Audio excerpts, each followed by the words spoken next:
Hello and welcome to True Audiofiles. My name is Jim Carter. Welcome to part 2 of the Best of 2019. Here we're going to go over my honorable mentions and also the reissues that were my favorites from this year. Now, time for my honorable mentions for 2019. I've got a couple of them.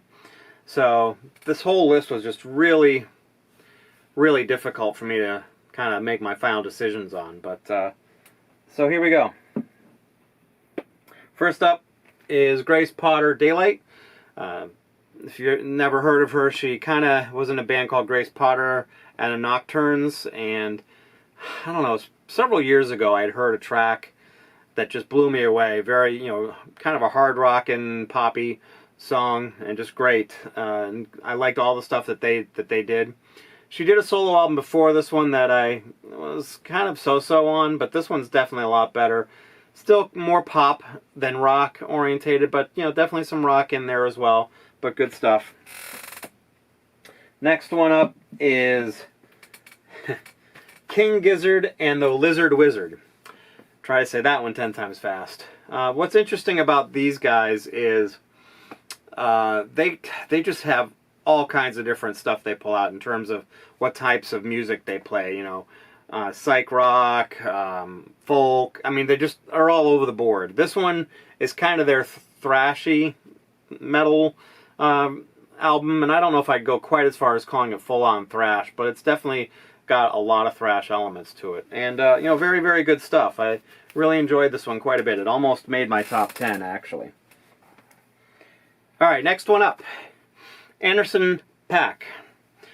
Really like him. I think he's super talented songwriter, super talented musician, songwriter. I said that already. Super talented vocalist. I've liked all of his other albums before this one, and this one's very good. They're all named after, I believe, areas of LA, if I'm not mistaken. This is Ventura, or LA area. Another great album, though. Come Home with Andre 3000 is really great. There's just a lot of great stuff. He's got a song, Make It Better, which is great, with Smokey Robinson. But a lot of good stuff on that one. So you should check that one out. Especially if you like, R&B. Maybe some slight hint of Prince in there, but not a lot. This one is an interesting one for me. It's King Princess and Cheap Queen. Did a little bit of research on her, found out she's the daughter of a studio engineer that owned their own studio, so I guess she kind of hung out in the studio a lot. Word is that she actually was offered a record contract when she was 11, but she turned it down. I think this is her first full-length album. Do really enjoy it. It's very poppy, kind of some elements of kind of disco in there too, and a couple of those things, but kind of on the slower pace. I think that's probably why it didn't make my top 10. I really like more upbeat stuff typically when I listen to music, but still a great album. Alright, now the rest of the albums are going to kind of be reissues, and I'm not necessarily choosing them for the remastering of the albums on here, but more about the content and just happy to get them again. First off was a record store day purchase, and that's Saturday Morning Cartoons Greatest Hits from the 90s.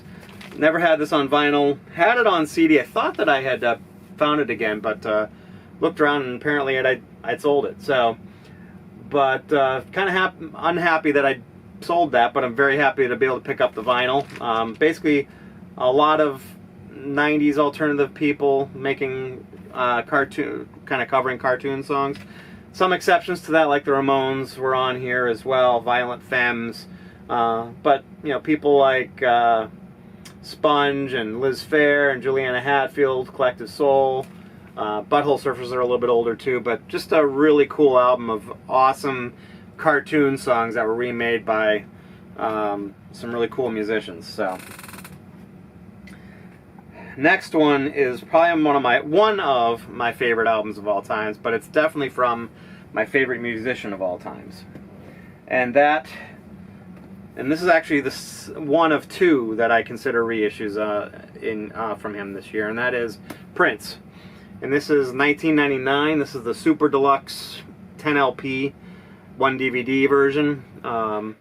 What's just unbelievable about this in general is just the amount of great music that's on here, because not only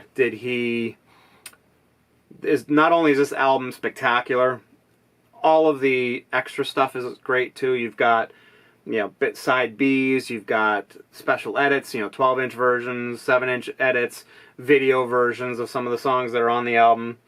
But then you get a plethora of other stuff on here.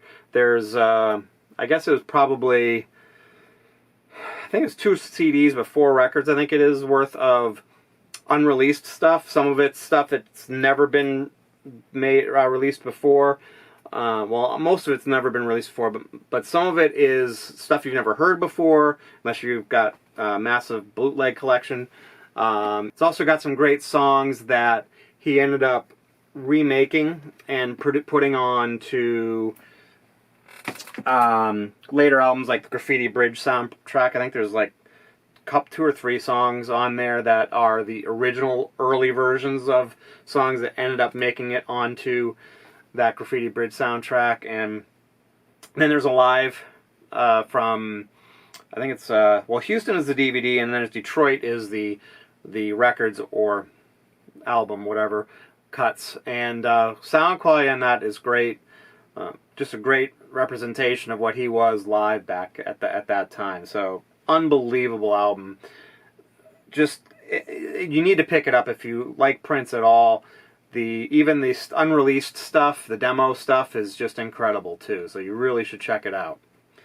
So this one, I mean, technically it's not a reissue per se, but I really couldn't put it into the category of new music either, but even though it sort of kind of is.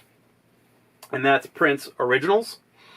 So basically what this was basically an album full of, in this case, 2 records or a CD, full of songs that he gave to other musicians or other bands. You've got Sex Shooter, which was Apollonia's 6-out song. Jungle Love was The Time.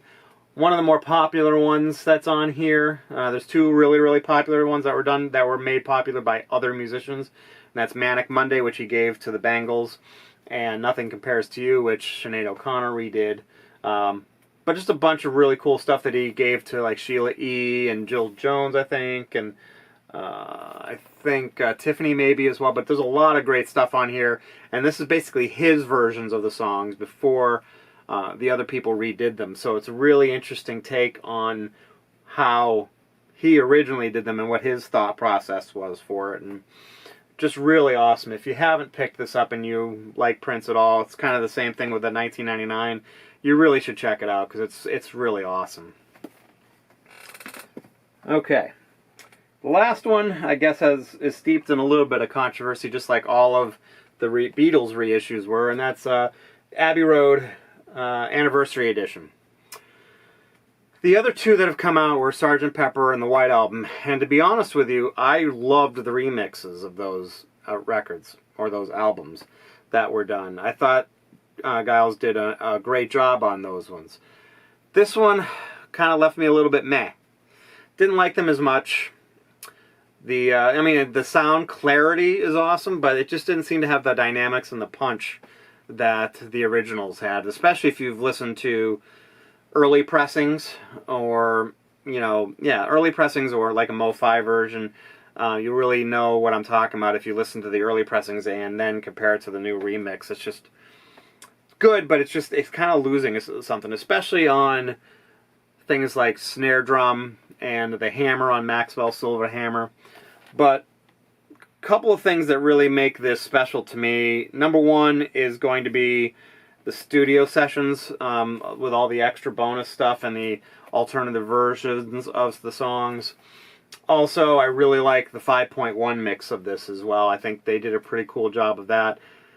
Kind of the same issue that I had with the stereo remix in terms of the dynamics, but I just think the surround sound mix that they did was really cool, and I think they did a great job with it. So I did enjoy that. So, great album to check out. One of my favorite albums of all times, too. So, 2 of my favorite albums of all times got some really nice deluxe treatment reissues, and they did a pretty good job. The remasterings, especially on the Prince, I can take it or leave it. Nothing great. not terrible, but not as good as the original in my opinion. But as you've probably seen in maybe some previous videos of mine, that's kind of my take on reissues in general if they're done by the original major label, or just the major labels in general and not done by an audiophile label.